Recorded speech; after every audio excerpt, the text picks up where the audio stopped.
What are the goals for the year? Are you a goal-oriented person? What's next for you? It'd be nice to win the international series. Those rankings are important to me, and I'd love to win any major.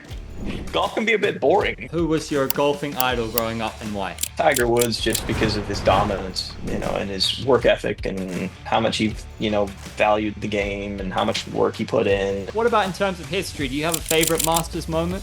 Tiger in 2019, just with everything that had happened, and he's a big part of why I became a professional golfer. You're going to have the downs, you're going to have the ups, you're going to have the amazing times, you're going to have the difficult times. Who would be on your Mount Rushmore of all time?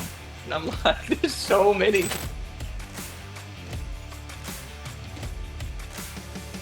Yes, ladies and gentlemen, a very warm welcome to John Catlin. Great to have you with us here on Essentially Golf from across the world. I know you're a busy man playing all over the world. First up, massive congratulations on the Order of Merit Player of the Year award.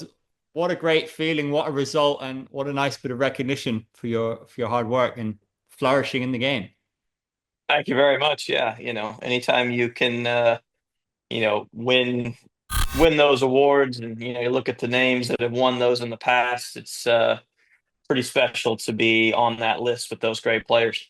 Last year was a big year for you, 1,589 days since winning the international series after 1,589 days. Sorry, reading my notes. Ride the momentum to those awards. So how would you define this chapter? I've heard people say 2024 was the year of John Catlin.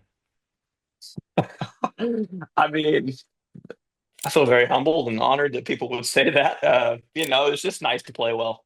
It's there's a lot of hard work that goes in behind the scenes, and my coach and I we put in a lot of hard work, and so to see it come to fruition last year was something really really special. And there'd been a bit of a gap on the Asian tour for wins, and I'd won in Europe, but it'd been a while since I'd won on the Asian tour. So to get those two wins early on in the year was something very special.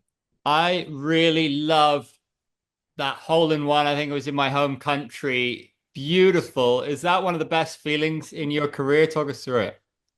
Yeah, that was pretty awesome. That was pretty awesome. I mean, it's not really a hole, like it's a hole where if for 3 rounds, because it was live, if you hit the green all 3 rounds, you'd have been happy. Like it was one of those kind of holes, and it's difficult par three and crazy green, and that was a tricky pin location. And I was trying to bring it in from that right hand side, because even if I missed it in that right bunker, it wouldn't have been too bad. And it's just one of those shots where it lands in the perfect spot and rolls kind of how you see it, comes in from the right hand side, and then it disappeared. And I hadn't really planned on going that nuts, but I just turned around and there's a big grandstand behind me, and everyone was standing up and beers are being thrown. And I was like, okay, I guess we're going nuts. And so, yeah, it was pretty awesome. Is that one of those moments where you just say to yourself, this is what it's all about? Yeah, yeah. I mean, that's you don't really plan for those moments. They just kind of happen spontaneously, and you're just kind of reacting to the moment. So, when it happened, it was pretty awesome. Sharing it with Patrick Reed as well, who was with me when I shot 59, and something about when we play together, there's interesting things seem to happen. So, What are the goals for the year? Are you a goal-oriented person? What's next for you? yeah, I know that there's like you always kind of set goals for yourself. You always try and stay in your process and keep working on trying to get better at what you can control. But you always set some goals for the year, and it'd be nice to win that international series. Those rankings are important to me, and it'd be nice to go out there and earn that guaranteed spot on the live golf. What are your ultimate goals in this sport? What majors do you look at? What's the big dream for you? I mean, I'd love to win any major.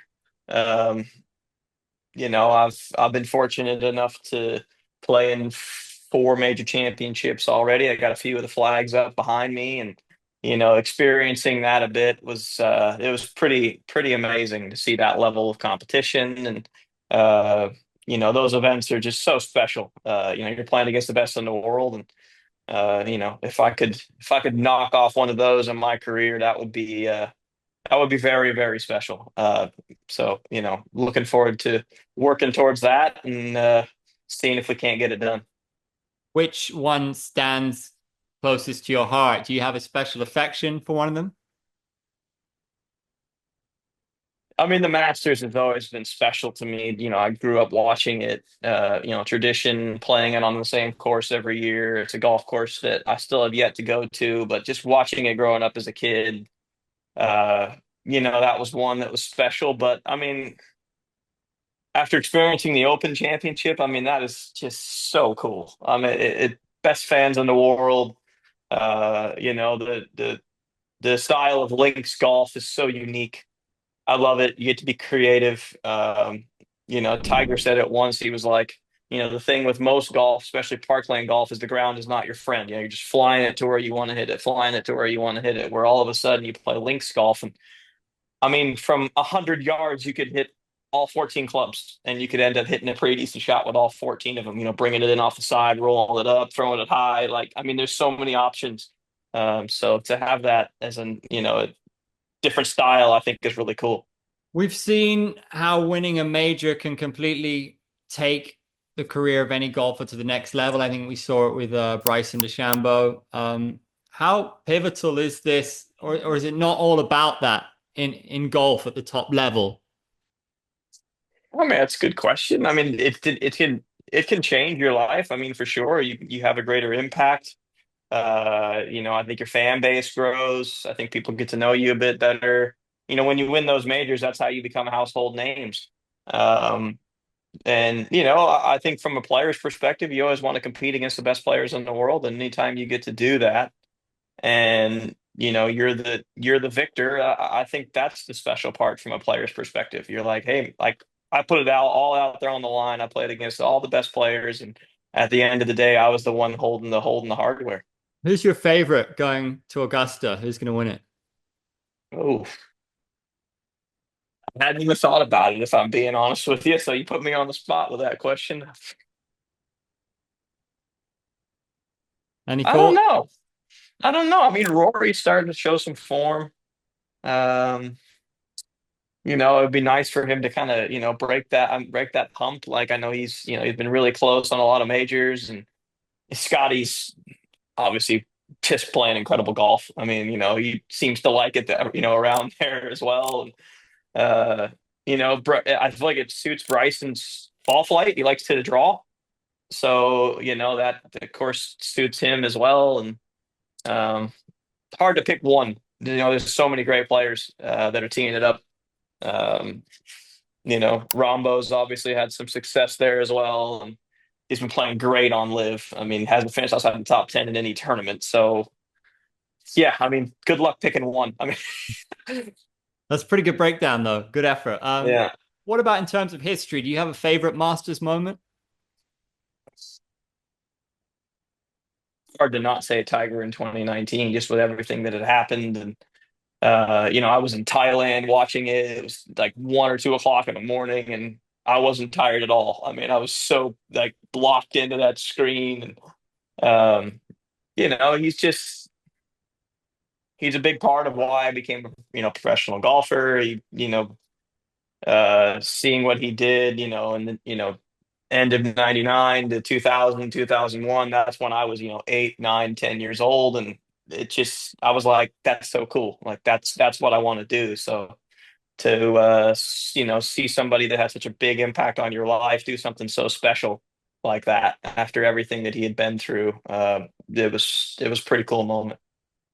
OWGR points are crucial for qualifying for Augusta, but players like Joaquin Niemann have found alternative ways. What's your take?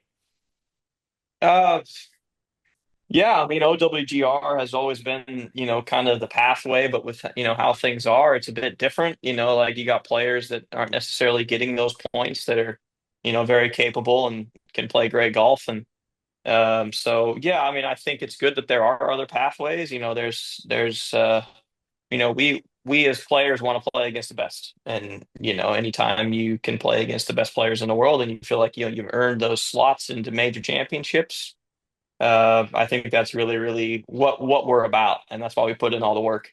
So yeah, I mean, I think it's great that the pathways are starting to open up, through other avenues, and be interesting to see what the future holds. So our readers, they love practical insights, getting to speak to people like yourself. So in terms of your regime, what do you think has been super helpful for you in terms of fitness or endurance? What's some of your favorite drills that really keep you sharp? Yeah, that's a good question. I mean, I love to meditate in the morning. I think a big part of setting yourself up for success is making sure you got this in the right frame of mind and being in the present and focusing on what you have control over. So that's a big part of my routine. I stretch pretty much every morning just to get my body going. I wake up and I'm pretty tight, so I gotta make sure everything's, firing as it should. And then, just kind of a light, warm up, banded stuff, cables, a little bit of cardio, just to kind of get myself going. And then, a couple days a week I'll go to the gym and uh, it's nothing crazy. The thing with golf is I don't think you necessarily need to have the body of a linebacker to, compete. You just want to make sure you're in good physical form and your body's performing well. To reach the top, especially in golf, golf's a bit of a metaphor for life, right? You have to go through adversity. What's the toughest moment of your career and how did you get through it? Oh man, toughest moment of my career. I mean, I've definitely had my ups and downs. That's I don't think anybody's exempt from that in any walk of life. I mean, I think everybody has to go through ups and downs. I mean, I think that's just part of life. And I think how you handle those downs shows you who you are as a person. Can give you a lot of confidence if you handle it well. You stay in your process and you stay working on what you have control over. And generally, when you do that, things will start to kind of come back around. We're humans, never gonna be perfect.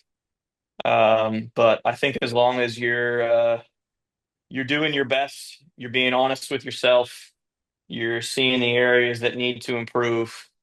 I think that's generally when things continue to kind of go on the right, trajectory. You look at a career map and it might look like this, right? But if you zoom in, it's going to look like that. I mean, there's little peaks and valleys as you go through. So, I think as long as you continue to do the right stuff, I think good things will happen. How did you fall in love with this sport in the first place? Was there a big moment for you that set you on this path? No, it's funny because it's like I played so many sports as a kid. I was never big enough to play like American football, but I mean, other than that, I pretty much played everything.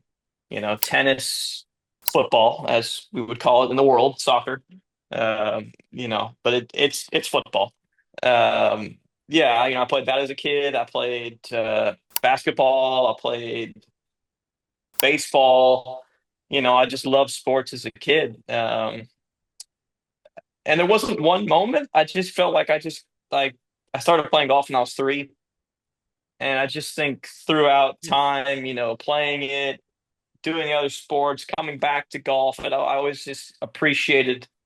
I think the one thing I do love about golf is it's different every day. Like all the other sports, you're playing on the same court or the same field or the same pitch or whatever. It's the same every day. You know what I mean? Okay, it might, maybe a pitch might be a little bit more wet than another one or whatever, but it's the same. Whereas golf, different every day. I mean, different pin locations, different tee markers, different golf course, different, we fly to different places and, having to adapt to that. I always thought that was kind of a cool element of golf. And the fact you get to be outside. Like, I love to be outside. I think that's a big part of my personality. I like being out in nature. And so that was a cool part of golf as well. But no, there wasn't like one moment where it was like, oh, this is it. No, it just kind of, I gradually fell in love with it over time. 3 years old is early. Wow, that's cool. That's interesting. And yeah, Almost 32 years now. wow, the Yeah. variety element to it is an interesting take as well. I like that. It's true. Uh, have you noticed Bryson, of course, his YouTube is blowing up. How do you feel about social media in terms of connecting with new fans, and how do you find your own path in that in terms of letting fans get to know you a little bit, showing your personality on social? Is Bryson leading the way there, and how do you find social media with being a pro? I think social media is great. I think it's a great way to, grow your fan base, It's a great way to show off your brands, get to know people on, a level you might not have been able to 10, 15 years ago. They can kind of see what you're about. And yeah, I think it's a really cool avenue that, I think is still relatively new. Like, you think about when all of this started, I think we're still kind of trying to figure it all out. But it's opened up so many cool, avenues of people, like for me, it was like I watched the PGA Tour on TV, and that was kind of it as a kid. Like you might get the European Tour if you're up early enough, or every now and then I'd find the Asian Tour, but it was a little harder to find, and that was kind of it. Like, and then all of a sudden, uh, we got YouTube golfers, we've got social media influencers, we've got like there's so many people that are now bringing golf to the forefront, and golf's becoming cooler. And yeah, I think there's so many positive outcomes that have come from social media. And I think we're only at the tip of the iceberg. I mean, I think there's so many more things that are going to be coming out, that are going to be really cool and innovative, and grow the game. I think we need to continue to do that. Golf's such a great sport, and the greatest part about it is you can play it for a lifetime. You get someone into it, and they like it. There's not really like a time expiry. You know what I mean? A lot of other sports, like take American football for example. If you're in your late 30s and you're still playing American football, like you would be an an anomaly. Like that would not be normal. Whereas golf, I mean, you can play it until you're 70, 75, 80. It's cool. Um, and as far as Bryson, I mean, Bryson's huge into it. Like, and I think what he's done with it is amazing. We were playing a practice round together in Nashville, and just seeing all the kids come up to him and talk to him about his show and his YouTube channel. They were like so into it, and like he was so open to talking with them and sharing. He's like, "Yeah, I got some new cool stuff coming out. Make sure you guys stay tuned." And I think we're only at the start of what that's going to do for the game going forward. You're going to inspire a lot of younger kids to get into the game, and I think that's awesome. So it'll be interesting to see, when we look back 10, 20 years down the road, how much it has influenced it. You think of Tiger from, 95 to 2005 and all the people that he inspired, kind of in that range. That was kind of my time. And I think about all the players that I've grown up with and played with, and a lot of them like got inspiration from Tiger. And I think that's you ask people 20 years down the road where some of their inspiration come, and I think a lot of it's going to come, okay, social media, YouTube golf. It'll be some of it will be the same. It'll be the TV, watching the guys on TV. But I think the social media adds a new aspect that's really cool. You enjoy making content? Bryson often showcases the science of golf. Would that be a cool collab? You're blending your different styles. Yeah, yeah. I mean, I think I told Bryson, I was like, we two of us have broken 60. Maybe we should try and break 50 together. So yeah, now we'll see on that. But yeah, no, I think it would be cool to anytime you get to be around somebody like that. I've been fortunate enough to be around Bryson last year on Live Golf, and I think if I got the opportunity to do anything like that, it would be an honor for sure. Live seems to bring an attractive proposition for a younger audience. So that's what they're aiming to do, more relaxed music, kind of entertaining. How do you feel about that route? And is that a good way to open the sport up to younger people? I've always loved playing with music on. I mean, when I like going out with my friends, a lot of the time we bring a speaker on, and whoever wants to DJ can DJ. And so for me it was kind of a nice change. It felt like, okay, I'm just playing golf with my buddies. Sometimes it gets a little loud, on the range before we go out. That can be a bit loud, but I think it creates a cool atmosphere. I think it's unique. Golf can take a while, right? Like, a round of golf is 5 hours. For us, it's a little bit easier for passing the time because, we got so much on our mind. We have to think about, okay, which shot are we going to hit? Where are we going to hit it?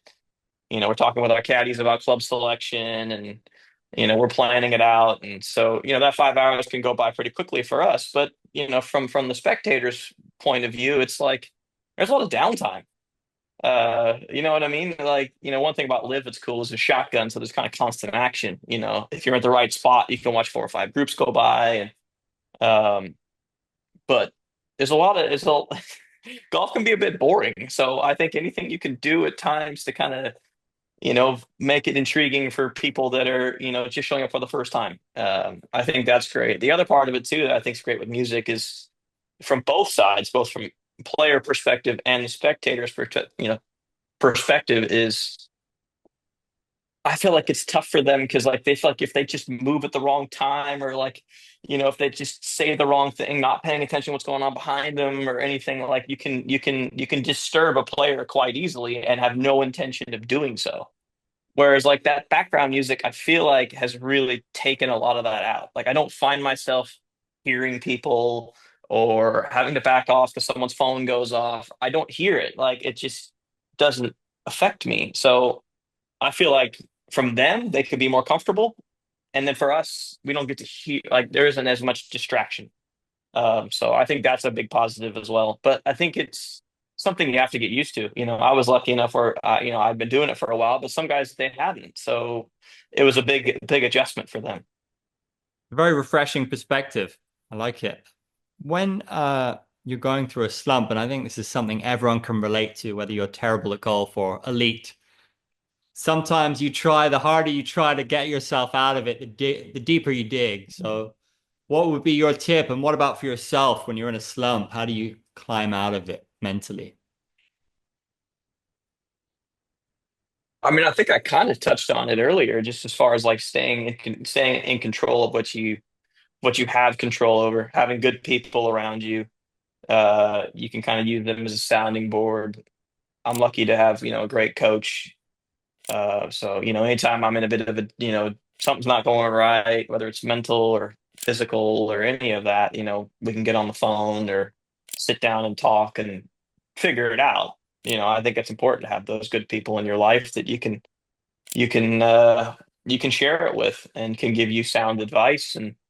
Um, but I mean, I don't think that's ever an easy thing. Like Well, I think we all have to go through it, right? Like it's just part of life, especially if you want to, do something meaningful. You're going to have the downs, you're going to have the ups, you're going to have the amazing times, you're going to have the difficult times. And I think, embracing that and accepting that, I think that's what makes you stronger and can even, going through those downs can bring out even more of your capability, like things you didn't necessarily think you were capable of before. You go through the difficult times and all of a sudden you're like, wow, I've kind of leveled up through that. specifically, when you've hit three terrible shots, you see footballers, for example, they have a routine when they take a free kick. They set their body, they breathe, they have various exercises they do to get in the zone. So when you've hit like three terrible shots, do you have a way to reset? And that's kind of what I mean. Like, do you have advice for anybody who's just digging a bit of a hole out there and it's not their day Mm. to just get back on a level playing field? I think it's so difficult because golf is so unique. It's like, what I could say I do might not work for somebody else. You know what I Yeah, mean? Like true. it is such a unique sport. Like, and I think that's the beauty of it. You go up and down, at any range, you go to a PGA Tour range, live range, pro golf range, or you go to just your local, muni or local country club and you watch on the range. The balls might end up in the same spot, but the flights are going to be very different. You have a draw, you have a fade, you have high, you have low, I mean, but the ball ends up in the same spot. So, I think that's the beauty of golf. And I think, the best advice I could give is figure out yourself. I think that's the beauty of golf. It is so similar to life. It's like once you understand yourself, you can start to feel like, okay, when this happens, it's because I do this. Or, there's always a cause and effect. So, I either didn't go through my routine right, or something crept into my mind, or that's an area of my game I need to practice more. You know, I feel like if you put in the preparation, you have the right information, and your mind is focused on the correct thing, more often than not, you're going to execute. And if you don't execute and you did all those things correctly, well, then maybe that's an area of your game you need to improve on. And that's always going to be that way. Like there's always going to be areas of your game that you need to improve on. I mean, I know that, I played very well last year, but there was areas of my game that I needed to improve on as well. So, I think that's a never ending cycle, that it's like no matter how good you get or how bad you are at the moment, there's always room for improvement. 100%. We're going to wrap up with a little rapid fire. So, who was your golfing idol growing up and why? Tiger Woods, just because of his dominance, and his work ethic, and how much he, valued the game, and how much work he put in. And uh, yeah, I would, and I don't think I'm alone in that. Absolutely. Which live golf player would you want as your four ball partner?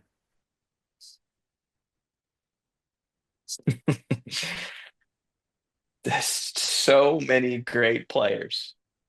Uh, either Bryson, John Rahm, or Brooks. It's just depending on what, like, who we're playing against, what golf course we're playing.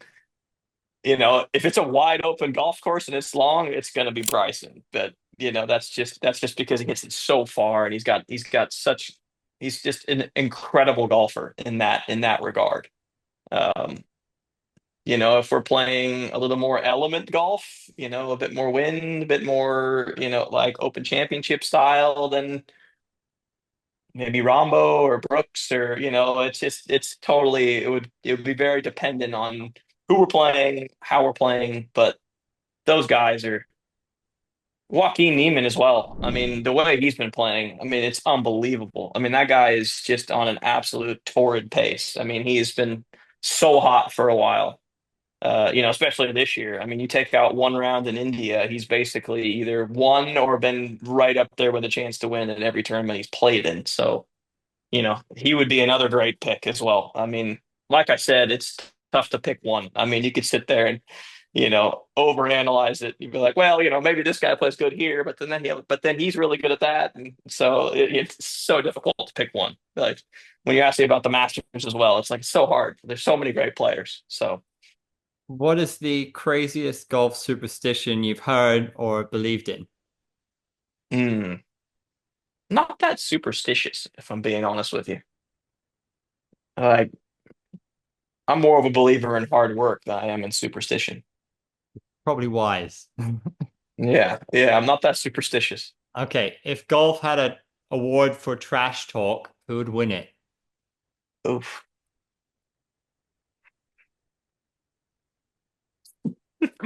I don't know. I don't know. I'm so into what I do that, like, maybe people don't talk to me as much. So I haven't really been like, maybe I've been lucky. I haven't really had much trash talking go on in my career. So I'd be a bad person to ask on that. It's not, Maybe I've just been lucky. I mean, I don't know, but it's not something you associate with the game too often. Who? no, like I feel like it's not like other sports. That's kind of part of the thing, but because it's golf, it's like you're kind of in your own. You're competing against yourself. Like you don't need to talk bad about somebody else. You're just trying to hit your shot. Basketball, I reckon. Yeah, a lot of other sports, but not so much golf. Yeah, football, basketball, like all of that. I feel like that's like, a bit more of it, but you kind of in golf, you're playing the course and you're playing yourself, and if you do those two well, generally, you're up there with a chance to win. Who would be on your Mount Rushmore of all time? I mean, Nicholas has to be there. Arnold Palmer has to be there. Tiger has to be there. Um, I mean, how many do we get? How many are on Mount Four, Rushmore? Is four it on bad Mount that I don't Rushmore. even know? Yeah, there we go. Okay, so I guess I get one more. Um, so hard. you keep putting me on the spot to like pick one or pick four, and I'm like, there's so many. Like, I guess that's the beauty of golf at the moment, and especially looking back over history. Man, there's so many great players. There's so many accomplished players for sure. Sam Snead, Byron Nelson.